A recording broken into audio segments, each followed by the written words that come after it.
There's been a lot of talk at the Fixed Ops Roundtable about modern retailing. And there's been a gentleman who has been a big part of the push about talking about the entire customer digital life cycle now for some time. And he's taking the industry by storm. It is Steve Apicella from Strategix. And Steve is joined today by an all-star panel of industry experts, including Ed Roberts from Bozard Ford Lincoln, Sean Kingery from the Step One Automotive Group, Tully Williams from the Nilo Company, and Elizabeth Martin from the Scott Clark Auto Group. Welcome, everybody, to the Fixed Ops Roundtable. And Steve, I'm going to let you go ahead and start the discussion because this is an important one, and I know we've got everybody's attention. Thanks, Ted. When we look at this great panel, and I'm grateful for everybody's time, a lot of these leaders here represent what happens beyond the sale. And when we talk about modern retailing, a lot of times the mistake for our industry is we just think about selling a car and refining that process. And even as our industry refines the hell out of the sales process and separately refines the service processes, there's still a gap in between the two. And even though sales and service are often treated like two separate companies under one roof in our industry, that can't feel like that to the customer if the dealer desires a reoccurring customer beyond the one-time transaction. And again, I always acknowledge, I think our industry is doing a lot of great things. The folks on this panel are a representation of what's right and contributing to make our industry better and better and better. But our mantra at Strategix is connect the disconnected. And I believe the very essence that separates the 100% online retailers from the part of the industry that we all service here, the brick and mortar dealers, is the brick and mortar dealers' unique ability to also locally service their customers better than anyone after the point of sale. This shouldn't be a disconnected part of the ownership journey. This should be one continuous journey before, during, and after the sale. And with our platform, we focus on then what? What happens after the customer has gone through a car buying process? What happens after they've gone through an F&I experience? Is that where the frictionless engagement should end or just begin? And I know our great industry has a lot more to offer customers beyond just selling them cars. But the truth is, our industry is focused on 30-day cycles and how many cars did we sell last month. I understand that, and it's important that we sell cars. But the revenue that comes from building these relationships beyond the point of sale is what fuels the very departments that are on this panel. And having this, and Ted, I'm grateful that you brought all these folks together. Having this, how important is this for the folks in this room, the what happens after the sale? And should that be a disconnected, divergent effort, or should it be a part of one continuous dealer-customer relationship throughout their ownership experience together? Tully, what say you? Well, I want to say that I think that when you look at F&I products, when you talk about that disconnect from the sales to the service, I think we all need to remember this. We are here in the repeat and referral business. We sell a car, but what drives repeat and referral business is great F&I products that, not one, that we would sell to our family members, but two, that our service drive actually believes in. Do we believe in selling key? Do we believe selling dit and ding? Do we believe selling service contracts and maintenance contracts? Do we have the ability to sell those in the service drive? But here's the deal. The problem we have is when we sell the product, the service department has absolutely no idea what happened. And I think that having that connection between the sales and the service department on these F&I products, so when they come in, guess what? They have a great experience in the service side. Oh, you bought that contract. I can see it right here. That probably will be covered today. That's the goal we must have in the service drive, because if we don't, we will not sell those F&I products the next time. And they'll say, oh, no, that was a complete scam. I don't want to do that again. That's not what we want. Those F&I products are driving repeat and referral business. If we look at it, Tully, that's great feedback too, is rhetorically, if F&I revenue is so important to a dealer, and it is, and the resulting customer experience and loyalty benefits is valuable to a dealer, and it is, then why do we leave selling F&I products to the micro moment of the F&I menu presentation alone? It's ridiculous. And I'm not contemplating that we should stop the F&I menu presentation. We should continue that, but is that where that benefit should reside alone? And I don't think so. And then again, rhetorically also, should a customer or a service advisor on behalf of a customer have intuitive access to all of the customer's purchase F&I products on their smartphone or on their desktop and have a digital claim pathway to service unified, even if there's multiple administrators fueling those products? And then by direct extension, should the customer and service advisor also see the F&I products that weren't purchased and have a digital pathway for it? I don't think intent is missing, process is missing. And if we intend to have that revenue and the relationship benefits and the loyalty thing, Tully, I agree with you 100%. It's not just selling them the next car, especially in this environment, it's the next trade-in too, right? This is a life cycle thing that doesn't just reside with one vehicle. Hopefully it's a relationship that lasts beyond that one vehicle into multiple vehicles. I agree. Wow. And Sean, you've got some experience, with both sides there, both fixed and business office as well. I do, Ted. And as we all know, and we discussed, and we're on the panel, my wife is my counterpart, my enemy actually, but my counterpart on the variable side, where she's the financial director for the group. And we talked about this offline a little bit, and Tully spoke of it. Guys, it really does start. And Ed, I know you run an amazing operation. I'm here all about it. But it really starts also with a service walk, which of course doesn't exist. We all know that. We like to think that it exists and exists for a week, and then that dies off. But as we talked about, there's such a human element involved in the F&I side, and such a hole on the DMS side, where if they don't enter it on the back screen, no matter what DMS you're on, if it's not entered in the right field, in the right place, with the right information, it is a recipe for every advisor out there. I don't care how good they are, to get their rear ends handed to them by the client, because the client assumes they should know, because quite frankly, we're in the same house, we should know. Forget the client that buys it at Ted Ing's dealership and comes into Ed Roberts' dealership. We sell it ourselves and we don't know. And it's such a big CSI disaster. It's automatically starts with confrontation. How many times does a service advisor in our industry learn about what's being sold in F&I for the first time when a customer is standing in front of them requesting service from it? Less than zero. If there's a number less than zero. And I don't mean that to be negative, Steve, but to your point, it's true. We can't even supply it to ourselves and the information on the tools that we're writing the client up with. Exactly. And it is the same DMS. And it's a known issue. Tully laughs until he shakes his head, and Ed lives it too. And Elizabeth, it's on your side. As you know, with Sarah's help, we run an in-house BDC, a very large one with 42 gals right now. They happen to be all gals working in there. And guess what? They can't see it. So when the client knows, do I have a service contract that covers that?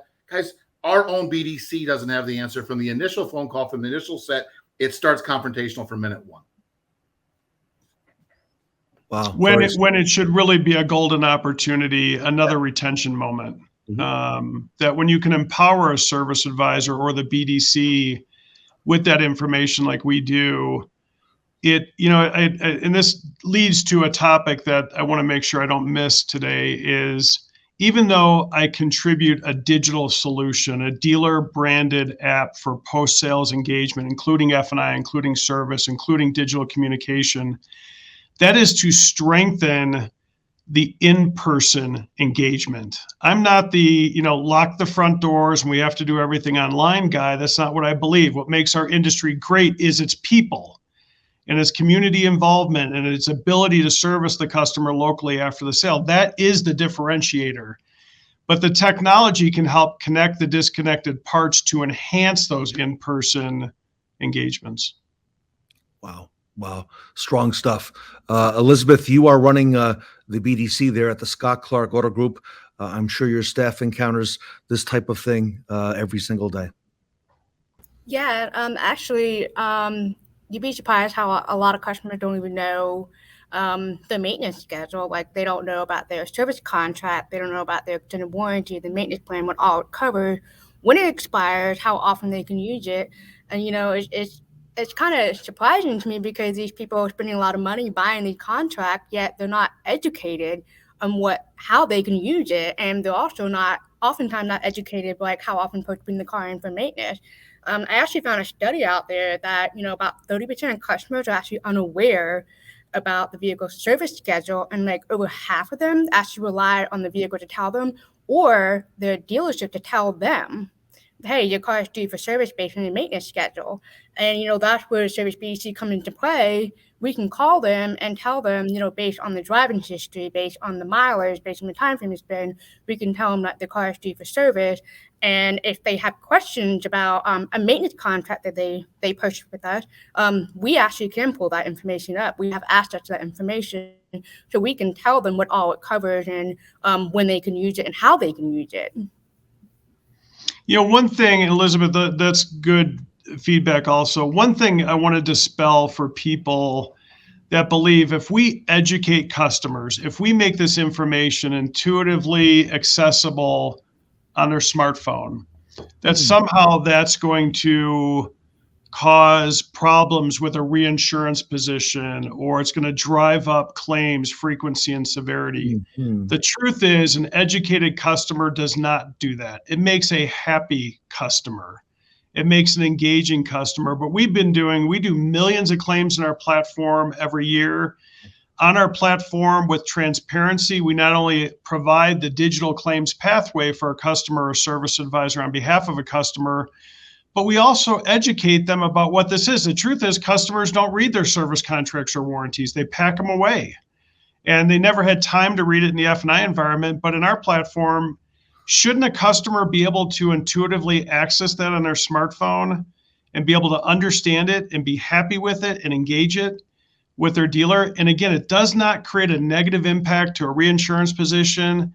It doesn't negatively impact claim frequency and severity. We've been doing this for a long time, millions and millions of claims, and the frequency doesn't go up. Actually, with the intelligence of the platform and the accuracy of data, the claim frequency goes down, ironically. Wow. So being transparent, I sometimes get frustrated with the topic because sometimes it's just a buzzword people like to use. Are we really being transparent?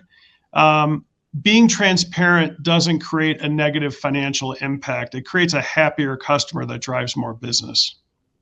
And, Steve, Ed Roberts, we have started hearing that word transparency now in fixed operations, probably for the first time in a long while, where, that word came about on the front end, several years ago, and, has been embraced now for the last few years with all the changes we've had. But now we're seeing it, Ed, on the service side as well, transparency. Absolutely. And we've talked a lot so far about retention and loyalty. And a lot of times we're chasing new customers, but we're not really looking for a way to retain them. And Telly says it best all the time. We're in the repeat and referral business, and we are. And the best conquest is retention. We already have those. And if we don't lose them, then we don't have to go conquest new customers. And the way to do that is with ownership experience and with everybody being on the same page. And dealerships are historically we talk about being silo mentality, but they're also solo mentality. They're in what's in it for me. And so that's why they don't know about the contracts that Elizabeth spoke of, because the F&I person sold them the contract and that's it. But when there's full transparency and the advisor knows what's happening, they speak in confidence with it, because confidence really it starts to bring a level of trust. When you tell somebody, well, I think it's going to be a mass air sensor. It's going to take care of you. It's going to fix your vehicle. And I hope that it's covered for you. I'll let y'all know in a little bit. There's no confidence there. But when you speak with confidence, hey, it looks like it's this. That's most likely covered. I'll have confirmation here in just a few minutes. They're saying the same things, just saying it differently. Those confidence levels ensures them that, hey, I did the right thing. I bought the coverage that I needed. It's working out for me. It's paying off for me. And I think Ed, on the Bozar logo on the top there, it says trust. And I love that because, trust is not, it's something that's earned, right? It's earned with every moment that a customer interacts with their dealer. And business is built on relationships. There's no doubt about it. But good, longstanding relationships require that trust and good communication. Without it, the relationships don't exist. So Exactly. I love that. So what we're all looking for is great ownership experience. And the ownership experience truly comes from customer experience. So we have to break it down to where it's seamless for the customer and everybody's in tune, everybody's on the same page. And that's when we got to use relevant information that's easily accessible, that we all know about, we're all educated on, to improve customer experience, which improves ownership experience, which allows us to retain, and then we don't have to conquest nearly as much. So it all ties together. To get into the weeds, and I'll be brief about this, but what's in the DMS platform is that the dealer sold the customer a mechanical contract or a gap contract or a prepaid maintenance contract. With our platform, every time somebody logs in, customer or service advisor, we do a live web call to the third-party administrators that support the dealer to not only validate that the customer bought a contract, but what is that contract? What does it include in a digital pathway to engage in service? This happens all the time when the customer comes back and says, hey, I bought my car here. I bought some protection products. I need service support. Our industry puts our service advisors in a terrible position at these moments, which should be moments of retention, where a service advisor has to ask, what contract did you buy from us? Do you have a copy of it with you? Do you know what it is? And they don't have enough information in the DMS to solve that. And the entire time, the customer who organically came back is thinking, time out. I bought this stuff from you. Don't you know? And this is our challenge for our industry, is that the data is there, but the processes to engage it are missing. So accessibility to that. And then again, should a service advisor be able to highlight to a customer all the products they didn't buy and be able to sell them additional F&I products after the point of sale? Why not? Our experience has been that dealerships are earning dozens and dozens and dozens of additional sales after the point of sale. And when customers engage that, we ask them one digital survey: why didn't you buy this product when you purchased your car? And overwhelmingly, we get a lot of responses, over 82% responses. The customers say, I didn't know it was available, which is not true. F&I menu presentations are 100% of the products 100% of the time. It's not that it wasn't presented to them. It's just in that micro moment of F&I, which again is still important. But in that micro moment, not all customers are willing to accept everything where they've learned about it for the first time and it's thrust upon them. But when you give them the ability to educate themselves and explore it and make a decision, they do. And that's modern retailing. It's not just a one-time sale, and it's not just online, and it's not just digital. It's empowering this great industry and its people with the processes to deliver more than what's expected. Ed, I think that rings home because Steve has hit the nail on the head. That is modern retailing. Only in that F&I experience do we expect at that time the customer will buy it or not. And then I think Lisa Copeland once said, the fortune is in the follow-up. And I know in service, we follow declined services.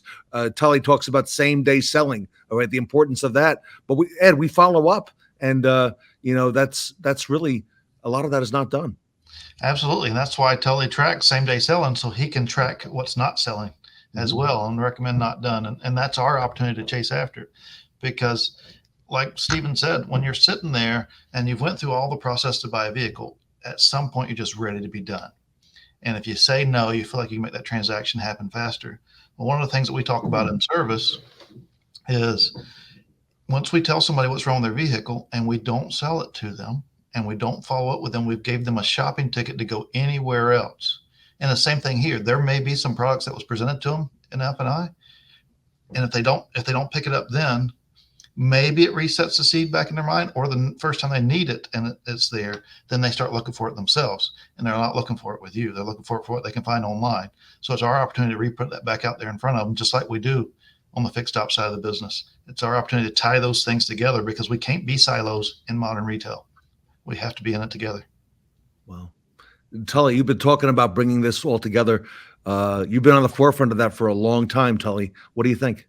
I think that Ed's spot on. I think that, when you talk about selling contracts, right? And you talk about I would say, mainly for us, it's, extended warranties and maintenance, right? But if we tell them in the driveway, oh, congratulations, you got a service contract. Remember, if you have an issue, I'm your person, right? You want to almost you're pre-selling everything that might break on the car, right? So if you have a Land Rover, they're going to be in next week, right? We want to tell them it's covered, right? We want to tell them that they have this great product they bought so they feel good about it. Drive that repeat and referral business because we're going to educate them on the contract prior. When you look at maintenance, right? Maintenance sells well. BMW, I have to admit, they are the king of maintenance. We sell probably 100 maintenance contracts in the service drive every month because they realize if we retain them on maintenance, we retain them as a customer forever. And I think that education on your products before needed is really, really important. Imagine in the F&I environment, if the service advisor the F&I advisor knowing that the service advisor is equipped to quickly and accurately handle the customers that come in when service is needed, that finance advisor can say, hey, and when you need service, come on into our world-class service drive where our folks are ready to take care of you. This is what we do. This is what we're built for. This is why we can do it better than anybody in our industry. It is the currency. Again, I mentioned it earlier. People talk about the gargoyles at the gate. And what they mean is like Carvana and Vroom and Tesla and the online retailers. What the online retailers did intelligently is they filled a void. And I don't look at them as somebody that we have to catch up to. The brick and mortar dealers can surpass them with their unique ability with people and community involvement and the ability to locally service their customers better than anybody. That's the very thing we have to leverage in modern retailing. Tully, this is the conversation that you have been saying that we need to have for a long time. And can you believe here we are with the best in fixed operations, Steve, and we're talking about bringing it all together. Tully's been telling us for a long time that this is overdue. Sean, you've got a great perspective on this. 20 dealerships in 3 states now, okay, and growing. Give us some more. Again, I take what Tully said, I take it a step further. And Steve, to your point, we could sell the F&I products on the service drive. First of all, for those of us that have OEM dealers, and we just picked up our 20th OEM, the OEM is cramming the service. They need to sell on the service drive, but that's a conflict to what you're doing in-house. But when you go to a dealer principal and you say, listen, the reason we sell the OEM service contracts is because, Stephen, it's what you're saying. If I sell an OEM contract, I can pull it up on the client's VIP, their 14, I know what they bought because I can see it because the OEMs figured it out. And back to your point of Tesla and Carvana, what they've done well is they've done communication well. They communicate amongst each other very, very well, where we do not. We have 6 Stellantis stores now. And again, for those of us that know Stellantis, and Ed's got Ford, and Tully, I know you got some import brands. It takes no time. There's no confrontation with the advisor because you know exactly what they have, you know exactly what's covered, and you know exactly what's not. To Ed's point, there's no hesitation. To Elizabeth, your clients, your BDC agents can tell the client instantly what they have because they can pull it up when we can't do that on our own. We do need a one-stop shop. To Tully's point, for years we've needed a one-stop shop, but we continue to talk about it. But unfortunately, the fixed operations sometimes is the afterthought. Because if you go to a finance manager right now in anybody's store and say, hey, can service see instantly what contract you sold? But they're all going to say, sure, they can, but none of them can. Because we don't not with enough rich detail to do anything with it. It's Correct. Too vague in the DMS platform. And again, that's exactly what we do. Is every time a customer or a service advisor interacts with the dealer branded application, whether it's an iOS app, an Android app, or a web application, we're doing live web calls out to all of the third-party administrators that fuel that F&I environment to be able to show and inform and engage what products the customer purchased, what are the exact details of that product, and how to get service from it. And then again, by natural extension, be able to show personalized to every customer the products they didn't buy. And that can also be supported by the service advisors. This is long overdue. Again, we're doing a lot of things right. Sales is selling cars, and they're selling F&I products in that micro moment of the F&I menu presentation. But is that where modern retailing should end or just begin? This is our challenge. Wow. Elizabeth, I'll give you the last word, and then I'll let Steve sum it up from there. Elizabeth, what do you think? You're running a big service BDC. You've got a lot of agents there. We're talking about, being able to talk about things that the customer purchased and be able to do that to help the consumer, later on in their experience. And of course, as Tully says, the repeat and referral, bring that customer back. What do you think, Elizabeth? I'm thinking, earlier in the conversation, we talked about transparency and, communication is everything. And, I know one of you guys mentioned that customers oftentimes they buy the contract. They're just like, great, I bought a contract, great way to save money, they just put it away and save it for later. And when they come in, they call, they have all these questions, they're just completely unaware about anything. And, being able to pull up the contact information, be able to pull up their service record, be able to pull up their the manufacturer's recommendation how to service the vehicle, I think that goes a long way, because being able to educate that customer, that I feel like that shows customers that we are here to help them. We care about them. We want them to bring their business to us. We want to help them prolong the life of the vehicle, because, as you notice, people are starting to hang on to the cars a lot longer. So now we're having to help them make the vehicle run longer. And, of course, that means more money on the customer side, because as the vehicle gets older, repairs become more expensive. So I think that's where a lot of it comes into play. It's just, communication, education, transparency, walking them through the steps of like what to expect when they come in. All great and super relevant points.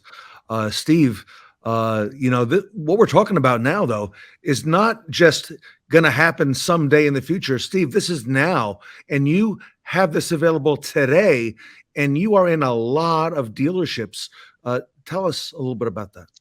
Growing really fast. When I'm in front of a dealer principal in less time than we've been together today, and I share with them what we do, they're like, where has this been? Let's get started. What do we need to do? Because we're not replacing something incumbent. We're filling a vacancy. And that vacancy is the distance between sales and service. When I think about modern retailing, I ask, then what? We sold the customer a car. Then what? We sold them an F&I product or two. Then what? We have a panel full of experts here that represent a rich part of our industry that needs to be leveraged even more in the definition of modern retailing. F&I revenue shouldn't end with the micro moment of the F&I menu presentation. The resulting service from service contracts, which ironically, the simplest definition for a service contract is a contract for service. Shouldn't the service experience associated to them matter? I think it should. And as Elizabeth said, and everybody else in this great panel, our actions speak louder than words, and our processes have to be there to support that if we desire the reoccurring customer beyond the one-time transaction. And I believe that is the definition of modern retailing. Our application is plug and play. This is not a bandwidth strain for the dealer. It's a way to communicate digitally. It's a way to engage F&I products after the sale when service is needed, or to buy F&I products that were missed in that micro moment. It's a loyalty program, a reward program to incentivize a customer return. And again, as I mentioned, we're here to enhance the in-person engagement, not to distract from it, because the in-person engagement is the very essence that makes our industry so great. And again, while I have just a moment, thank you everybody for watching, and for the panelists that were here to give their expertise. Thank you. And thank you, Ted. Appreciate it very much. Steve, a lot of people watching here on day one of the event since Tully opened up this morning. Steve, if our audience, and again, dealers and otherwise want to reach out to you and learn more about Strategic DX, your dealership experience, Steve, how do they get a hold of you? It's on the crawl there. Steve at strategic-dx.com. Our website is strategic-dx.com. You can certainly find us on LinkedIn by either looking for Steve Apicella or Strategic DX. Our platform is called Your Dealer Experience, and I'm looking forward to our continued rapid growth in the industry. We're innovating relentlessly every day to strengthen the best parts of our industry, and the best parts are represented right here. Thank you. Steve, congratulations to you on all the success you're having. I want to thank the panel, Ed Roberts, Elizabeth Martin, Sean Kingery, and Tully Williams for being with us here today. Steve Apicella and the panel on modern retailing here today at the Fixed Ops Roundtable.